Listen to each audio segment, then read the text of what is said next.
We need so desperately to stop getting distracted. The Secretary of Defense, Pete Hegseth, is in the news again because he won't stop sending his war plans to the group chat. Signal chat. This Signal app. Signal. Messaging app, Signal. People are calling for his resignation. They're calling him group chatting the war plans like a threat to national security.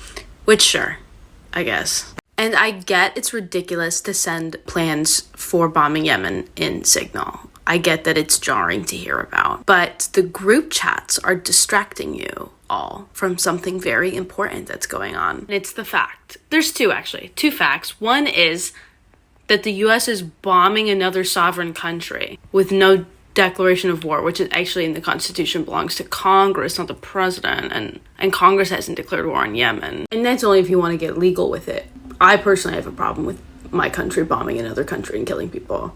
I have a very big problem with it. The media, and thus a lot of people that read the media, are focusing on the wrong thing. They're focusing on the Signal group chat and Pete Hegseth, when really they should be focusing on the US bombing another sovereign country. And I gotta be real with you guys. I don't think I've liked a single Secretary of Defense just by the nature of their work and what their job is. So I don't like Pete Hegseth, but I also didn't like the guy before him, and he honestly seems worse.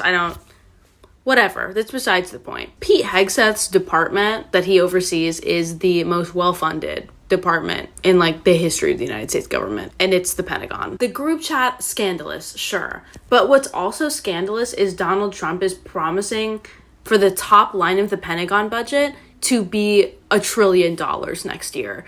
And also Congress, the House Armed Services Committee and the Senate Armed Services Committee were both tasked with adding around $150 billion to the Pentagon budget in their reconciliation bill. And they're talking about renewing all these big tax cuts that Donald Trump gave to billionaires and corporations last time he was president. They're promising to renew those because they don't want to tax the rich, which would cause it would worsen the budget deficit, which they claim to hate so much. So instead of the group chat, what everyone should be talking about actually is that the ruling class in this country is siphoning off your money, taking money from your paycheck and giving it to the Pentagon that can't account for its money because it's never passed an audit.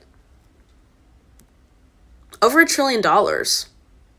That's pretty gnarly. And I understand the instinct to be like, Danica, I have bigger fish to fry. You know, I have all these problems materially in my life that I have to deal with before I can care about Yemen. But the money to bomb Yemen doesn't come out of thin air, right? It comes from your pocket, actually. We're actively funding all the violence that our country is carrying out abroad. So what if I told you this was the fish to fry? So I'm begging everyone to stop being distracted by Pete Hegseth texting the group chat, and whether or not he resigns, he's going to be replaced with another war criminal that will just bomb Yemen and email about it instead. The ruling class in our country really benefit from people not understanding how much our country spends on war and militarism, or feeling powerless in the face of it. But as the economy gets worse and people's material conditions get worse, it's up to us and up to people who do know better to call out this contradiction and demand that we cut the Pentagon budget. So educate yourself, educate your neighbors, send them this video,